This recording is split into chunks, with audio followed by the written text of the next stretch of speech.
कभी अगर अरविंद केजरीवाल मिले ना, अरविंद केजरीवाल कभी मिल जाए कहीं, वैसे तो बहुत मुश्किल है क्योंकि साल विधायक ही रोते रहते हैं, उनके विधायक ही रोते रहते हैं कि मैंने मिल जाएंगे दे रहे, और मंत्री रोते रहते हैं। तो वहां मंत्री कभी तो भगे इस्तीफा दे दे करके। संदीप तो क्या दूसरे बच्चे में पड़ गया था, पर ये राजपाल आनंद हो, ये संजय गहलोत हो, राज्यपाल गौतम हो, तो क्यों भगे? इसी तो भगे हो। उससे कभी ये पूछना ईमानदारी से, दोस्तों मुझे तो पूरा विश्वास है,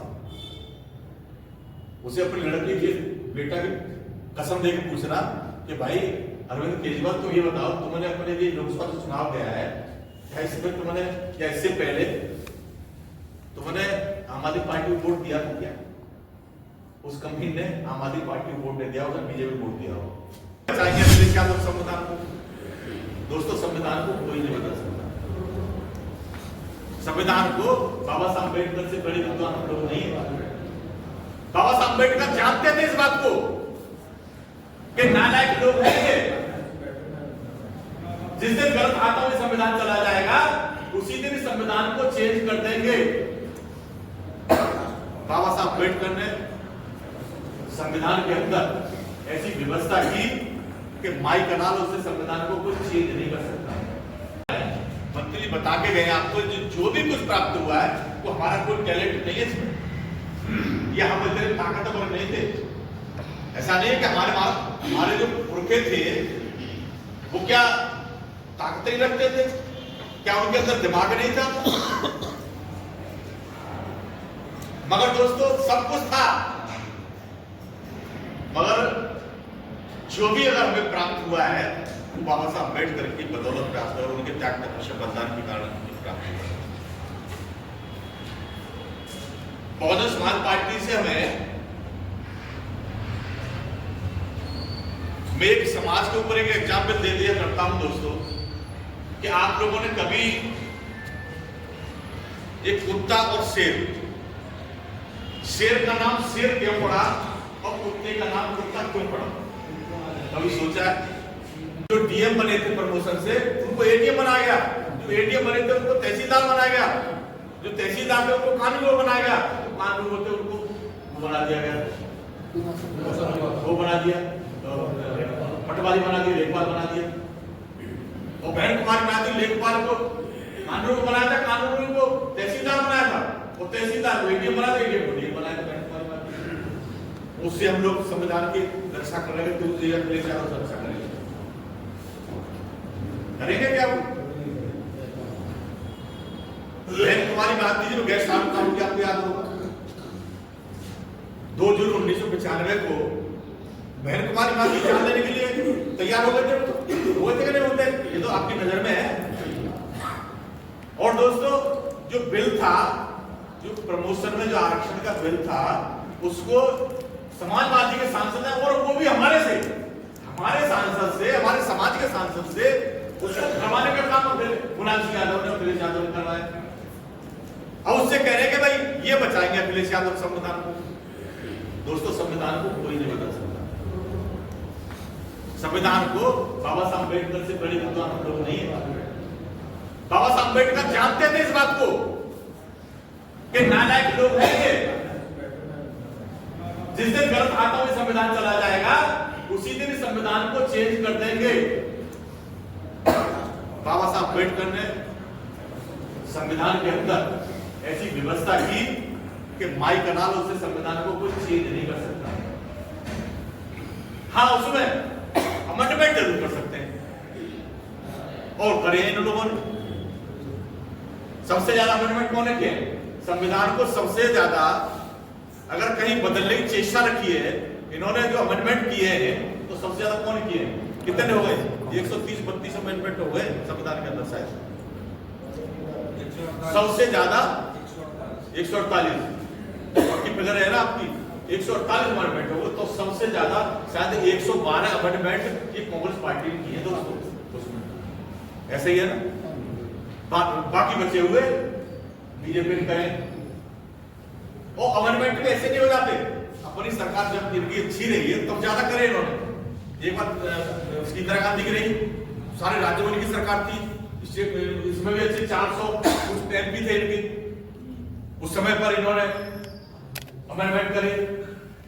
उसके बाद फिर राजीव गांधी की सरकार आई, तब भी ऐसे ही हुआ था, तब इन्होंने किए थे। और दोस्तों जो बीजेपी ने अमेंडमेंट करे हैं वो ऐसे अमेंडमेंट हुए हैं कि वो सबके सहमति, सारी पार्टियों की सहमति से हुए, जो उसमें ज्यादा हानिकारक नहीं है। पर कहने का मेरा तात्पर्य है कि संविधान में ये खत्म कभी नहीं कर सकते, इसे बदल नहीं सकते। 400 नहीं 500 चीजें जब भी नहीं बदल सकते। बाबा साहब अम्बेडकर जानते थे इस बात को, इसीलिए उन्होंने पहले इस व्यवस्था कर दी थी दोस्तों। अब मैं कह रहा था कि इन्होंने, आप लोगों ने, हम लोगों ने उन पर विश्वास करके संविधान की दुहाई दे रहे हैं कि ये लोग बचाएंगे, वो अपनी पार्टी को छोड़ देंगे। यूपी से हरा दिया, एक भी सीट नहीं आने दी, दिल्ली की तो बात ही छोड़ दो।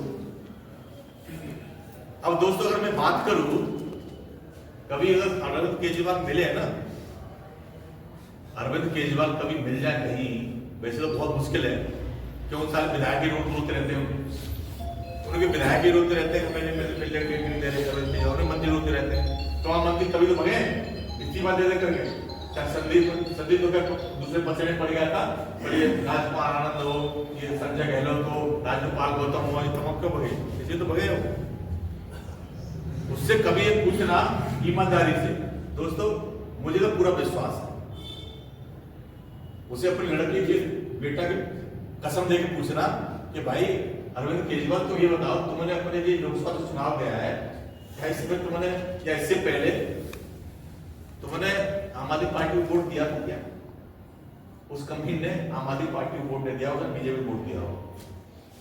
किसी बनिया से जाकर के पूछ लेना, यहाँ पर जितने बनिया बैठे हैं ना, बनिया कितने 1.5-2% है दिल्ली में, और किसी बनिया से पूछ लेना। नहीं रास नहीं आ रहा है। नहीं तो पहले तो रजवाड़े हुआ करते थे, एक दूसरे का जब राज हड़पते थे तो बहुत युद्ध हुआ करते थे, होता था कि नहीं होता था, तब राजपाल लेते थे। मगर बाबा साहब अम्बेडकर तो जानते थे इस बात को कि मेरे समाज के लोग तो साधारण वीर लोग हैं, इनके पास तो कुछ है ही नहीं, ये राजा कैसे बनेंगे? तब जाकर डेमोक्रेसी लेकर के आए, और डेमोक्रेसी में आपको इतनी कठिन परिस्थितियों के बाद में आपको ये वोट का अधिकार दिलवाया। और हमारे लोग कह देते हैं कोई और ड्रम हमें क्या हानि, अरे वोट देना, इससे क्या फर्क पड़ता है हमारे वोट देने? अरे ये तो बाबा साहब अम्बेडकर से पूछो, इतने त्याग तपस्या बलिदान के कारण और इतनी दुख मुसीबतों में आप लोगों के लिए क्या क्या नहीं किया, अपने घर को नहीं देखा उन्होंने, तब जाकर के वोट का अधिकार दिलवाया। और हमारे लोग कह देते हैं नहीं, जिसको चाहो उसको दे दो। और बाबा साहब अम्बेडकर जानते थे, अभी मंत्री जी बताए गए कि सबको ये वोट का अधिकार है, और ये भी जानते थे, देखिए कितना दिमाग लगाया हुआ बाबा साहब अम्बेडकर ने कि मेरे समाज के लोग बड़े कमजोर हैं, मेरे समाज के लोग बड़े कमजोर हैं, रहने दो, मेरे समाज के लोग बड़े कमजोर हैं।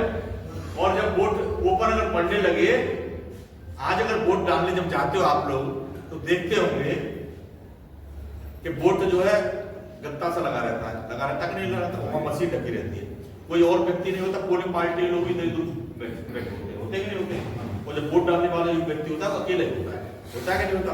ये बाबा साहब अम्बेडकर जानते थे, अगर चौड़ी में ऐसे वोट मशीन रख करके और मेरे समाज के लोगों से कहते भाई खड़े रहते हैं दबंग, और कहते भाई यार डालो वोट, तो क्या हिम्मत कर पाता मेरे समाज को व्यक्ति? हिम्मत नहीं कर पाता। इसीलिए बाबा साहब अम्बेडकर ने व्यवस्था करवाई कि मेरे समाज के लोग तभी वोट डाल पाएंगे, तब वोट जो वोट में पड़ेगा। एजुकेशन कुछ नहीं रखी, क्यों? बाबा साहब अम्बेडकर जानते मेरे समाज के लोग पढ़े लिखे हैं ही नहीं। अगर पढ़े लिखे बात समझ जाते, उनको नेहरू एंड गांधी कंपनी के लोगों ने कहा था कि ग्रेजुएशन पास होना चाहिए, अगर वो बात को मना लेते तो दोस्तों आज वोट का अधिकार कहां मिलता? उस समय पर नहीं मिलता। आज तो खैर पढ़ लिखे बहुत सारे कोई पढ़ने नहीं देते, जब सरकार हमारी सरकार नहीं बनती। तो दोस्तों कहने की बहुत सारी बात है, अरे बहुत आसान तरीका बना दिया, वहां जाकर के हाथी दिखाई नहीं देता, झाड़ू दिखाई देती है। बताओ झाड़ू के बचने पड़े हुए, हाथी इतना बड़ा जानवर, इतना अच्छा राजा की सवारी है, शान है हाथी, उसके बाद पता नहीं झाड़ू के चक्कर में लाज झाड़ू लगाने लगे पड़े। खैर दोस्तों बहुत सारी बात है, मैं अपने आप सभी का आभार व्यक्त करते हुए, ये उम्मीद करते हुए कि आप लोग इस संगठन को मजबूत करने का काम करेंगे, पोखरा विधानसभा को सभी साथी मिलकर तभी जंग जीती जाएगी। मैं अपनी बात को यहीं खत्म करता हूँ। जय भीम, जय भारत। धन्यवाद माननीय अध्यक्ष जी का जिन्होंने अपनी बात को